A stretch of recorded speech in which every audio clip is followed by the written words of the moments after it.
Well, it was crazy. It was about a year and a half ago, and my agent put me up for the role. I'm with an acting agency, and I was the only gymnast on the books. So off I went to the audition and dressed up in my own version of the Lara Croft outfit, very homemade. And went into the doors, and there was just so many girls there, and I thought, oh dear, I'm never going to get the job, because there were dancers there were martial arts experts, there were stunt girls, and I went in as a gymnast. But anyway, I did all my rolls and my backflips and my stunts, and they taught me how to do the stance and the walks and the runs. And I got a recall. I thought, wow, maybe I have got a chance.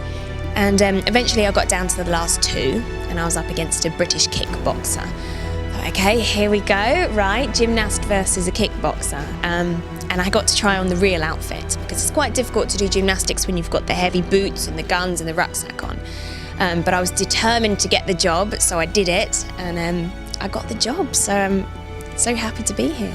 My life has completely changed. I've barely been in the UK.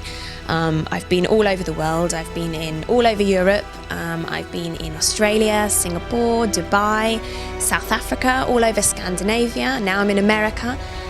It's been a really crazy time, and we've been doing so many stunts and doing my gymnastics and doing live performances and meeting the Tomb Raider fans.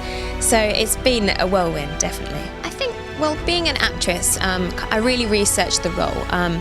My brothers are real keen gamers, and they've played the whole Tomb Raider series, so I'm very familiar with the game anyway. And I'd seen the movies before, taking on the role. But I researched, the way she moves and how she talks, and just, to try and get the role to the best I could possibly do it. And, I'm just enjoying every second of it.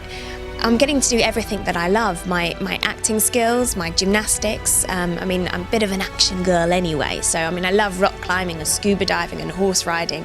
So in that respect, I'm quite similar to Lara, so that makes it a little bit easier, I think. Well, Lara Croft has been motion captured for the first time in the game, so her movements are much more fluid and more believable. And when you see her doing her rock climbing, you can really see her thinking about where her hands and her feet are being placed, which, as a rock climber myself, I kind of can relate to that.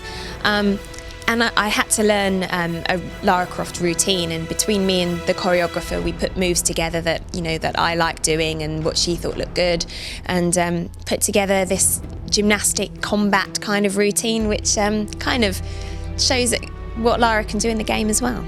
I've played a few games. I'm not really very good at it.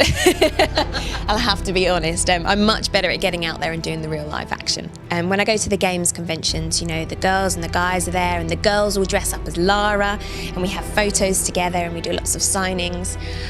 It's just a really exhilarating experience. There's some real dedicated Tomb Raider fans, and they're so excited about Tomb Raider Underworld coming out, and they're always asking about the game and about how my role as Lara is going, and they're all very excited to meet Lara. The game is brilliant. Tomb Raider Underworld, what can I say? There's so much more challenge and choice within the game, and you get to explore these fabulous environments that you get to visit Thailand and Mexico and the Mediterranean and the Arctic, and they're all so beautiful and so believable. You really feel like you're actually there with Lara, sharing her adventure. At the end of the day, the Tomb Raider fans are the people who count. They're the ones who, love the game, and it's the game I'm promoting. So, they're all great.